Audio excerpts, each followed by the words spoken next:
swing set mangled and twisted around a toppled tree still hanging there 1 year after the tornado moved through Essex County. We're just off of Shea Road, one of the hardest hit places in the county, and a look at this ravine is a really fantastic picture into the size and the strength of that EF3 tornado that came through the county and, as you can see, took down just about every single tree in its way. 1 year ago, we introduced you to the family that lived on this property. We're catching up with them again tonight and seeing just how far they've come in the time since that tornado. It came right through this area, and as you can see, it took out just about everything in its path. There's still pieces of roof, still pieces of siding laying here a year later, a lot of which was thrown across the street from the houses that used to be there. Just around the corner from where I'm at now, over on Shea Road, is another family who lost their home that night. They're dealing with the loss of that, but also something that stuck with them in the year since the tornado came through. This exposed cinder block used to be part of her home's foundation. So the house was here and you guys were inside of it, and then you ended up, was it out that way? Yeah, in the field out that way. We first met Candy Polk when she got out of the hospital 2 days after the tornado hit. She walked us through the rubble of her home and told us the horror of finding her son injured. My son, he was pouring blood. I didn't know if he was still alive or not. How's he doing now? He's doing good now. How are you doing? I'm doing okay. Polk broke her nose, a toe, and doctors found a hole in her lung. Her daughter broke her arm, but a year removed from that horrible night. And I was trying to get to them. You can see this family is getting along. It's been a difficult journey here, but they're in a new home now. It was hard. How so? Trying to get everything back together and try to get the kids back to their new home and everything and go back to work.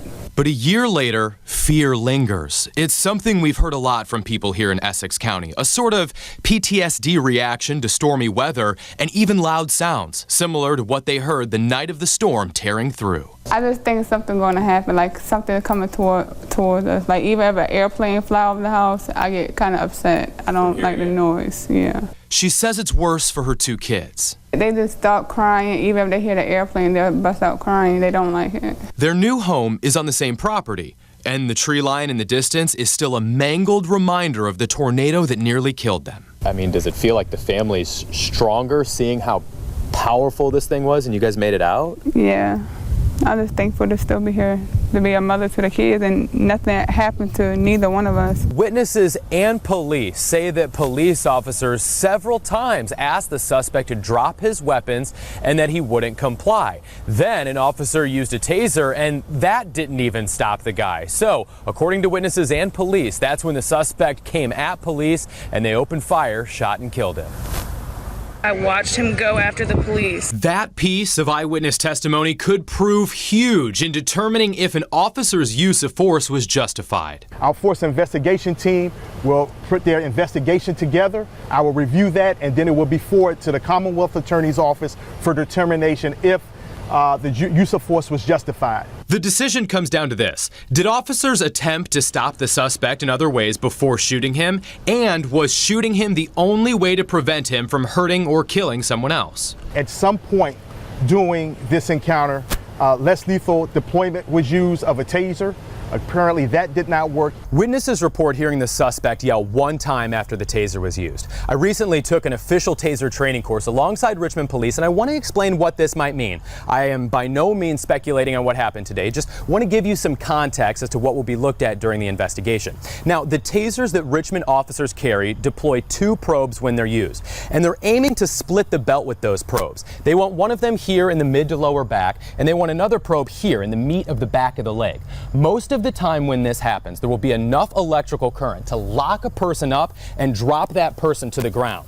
That current's going to flow through this part of the body for 5 seconds, and then it will automatically shut off. Though once it does, an officer has the option to hit the current on the taser again. An officer can do that up to 2 times per Richmond Police's protocol. So you have the initial hit and the potential for 2 more if it's necessary.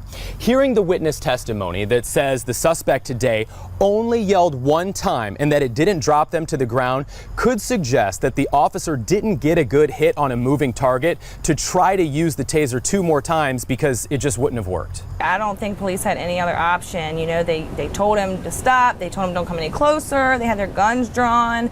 They tried to tase him. They had no other option. He was going to stab them with the knife. The memorial today went off without a hitch. There wasn't any controversy. There wasn't any disrespect to the family. Thankfully, it was the exact opposite. We met people from all over today who said they had never met Heather Heyer. They didn't know her family, but still, they will continue the fight she was fighting when she was killed.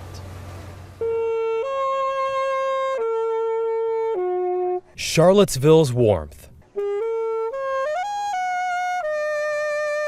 pouring out of the Paramount. Heather's legacy does not end here, and we will not allow it to end here in our community. Painted in purple for Heyer, expressing the love that was missing and lost here on Saturday.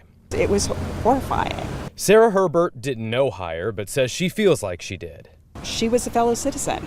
She was here, she was trying to stand up for something she believed in, and she was attacked because of it. Which is now political theater. The president this week equating white supremacists to those who oppose them. Outside of the memorial, Senator Tim Kaine snapped back. The president's confusion and attempt to suggest that there's an equivalence. Who were the left running down in automobiles? A group of Antifa was at today's memorial, one carrying an assault rifle, which you can get a glimpse of right here. They were peaceful and quiet as the governor was to questions about the monuments. Why not remove all Confederate monuments from the state of Virginia? Why not remove all Confederate monuments from the state of Virginia? McAuliffe stressed reconciliation and healing right now, which people we talked with agree on, but what they really want is action. We are stronger together now because of her, and this hate that people want to continuously bring to our community is going to stop, and we're going to stop it. That woman was one of the 1,500-ish that packed inside the Paramount today, but Kurt, as you mentioned earlier, it filled up so quickly. Just down here at the Jefferson's Theater, they put the live stream up on the big screen, and hundreds more were able to watch it as it happened right here in Charlottesville and share the moment with the family and everyone else. Drew, what is everyone rushing to buy there? What are you finding? It's a little bit of everything, to be honest with you. There hasn't been one particular item in everybody's carts. The LOL dolls are doing really well. Barbie, some of the playhouses are selling really well already tonight. The photographer currently in my shopping cart, I don't think is on Doorbuster Deal tonight. We're probably paying you holiday pay, I hope. So can't pick that one up tonight. That one's already gone. But we'll give you a look around at what is happening here in Toys R Us out in Short Pump. Come on, darling. That's what I'm saying. Life is like riding a bicycle. In order to keep your balance, you must keep moving. I'm ready to go to the next one. Henry Williams fixes bikes for the new rental business RVA Bike Share. It's his way of moving to keep his balance. Before working inside Main Street Station, Williams sat outside. He lived out here. One day, I spoke to one of the employees, and I explained my situation to them. Richmond native, Army vet, dishonorably discharged. Williams started using heroin, and his addiction led him to Chicago. And when you talk about emotionally, homeless and chasing the next needle, Williams says one day a Red Cross worker who turned down the wrong Chicago street found him lying on the ground in January of 2014, one of the coldest Chicago winters on record. I was taken to Scrooge's Hospital in Chicago, Illinois, where I was pronounced clinically dead. And 11% of his body was frozen, weak from the heroin. But Williams says for some reason that wouldn't become clear until later, he survived. It had ended for me, but I was given another chance at life. He came back to Richmond, though still using drugs, but desperate to leave the heroin behind him.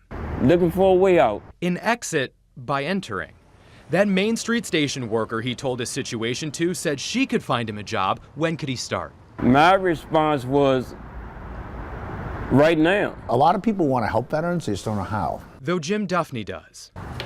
Duffney runs Core Logistics, which just launched RVA Bike Share this week. He heard William's story, gave him a job, put him in an apartment, even buys his medicine to kick the heroin. And Williams works. What is this? It's a family. Mr. Williams now is in a family. We got him. Get a rider. Life is like riding a bicycle. In order to keep your balance, you must keep moving. Einstein said that. Henry Williams lives it.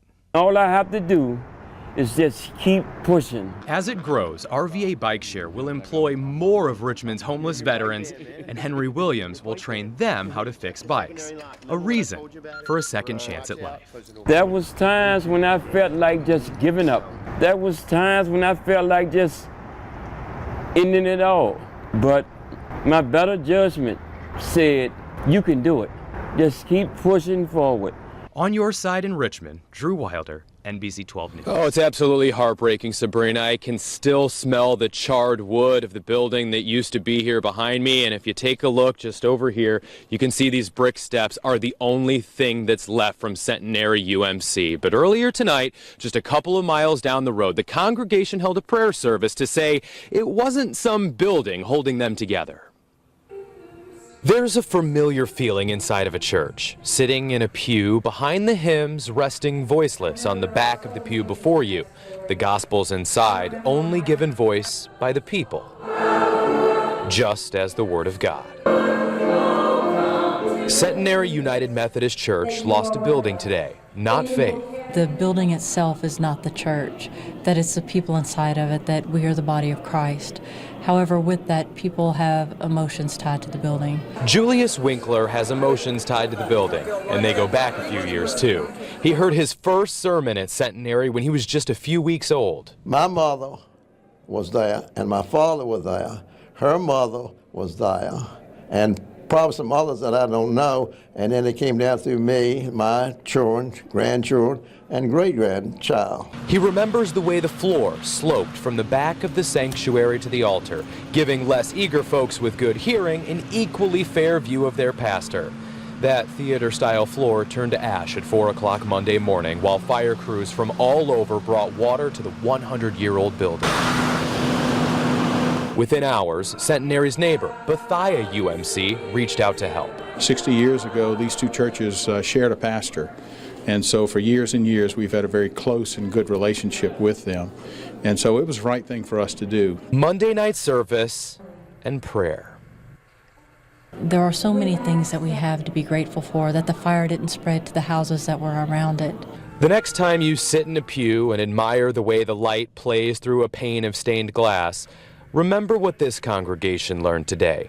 That light was never meant to be used by the building. Even though we've lost a building, we didn't lose lives. Virgilio Vidro is in the dark. You have reached the voicemail box of... I got like 3 or 4 different phone numbers calling, and all the communications are down. He can't get through to his wife and 2 kids who are in Puerto Rico. That's what you get.